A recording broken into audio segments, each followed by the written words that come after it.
In one of my projects, I run Mailchimp campaigns, and I want to always know how the campaign went, so that I made a really simple automation to be able to ask Alice about this campaign. So I just press / and I search for Mailchimp, and I get the daily summary. So this is basically what I want. I want the summary from the specific day, for example, 10th of March. And this was the day of the campaign, and I can see the stats from this specific day. No, unfortunately, I didn't have any campaign at that day, but I have the emails, the opens, the clicks, the subscriptions, and unsubs from this particular day. So this is my use case, but obviously you can have a lot of different use cases and reports that you can serve from any tools that you use.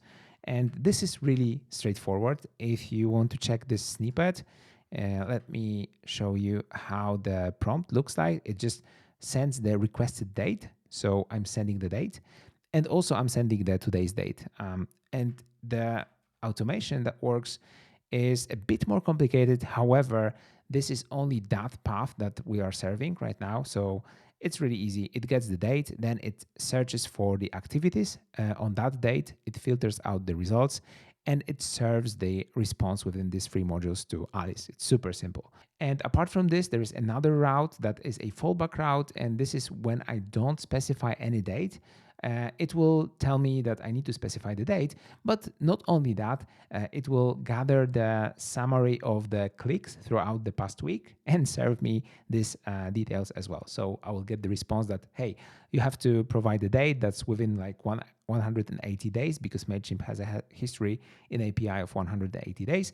But by the way, there is a total sum of the clicks that you had during the past 7 days. And you can obviously create a lot of different scenarios regarding your data, regarding the reports that you want to get.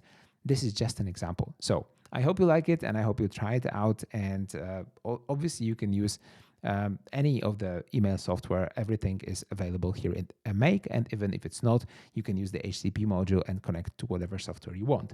So that's it for now. I see you in the next one.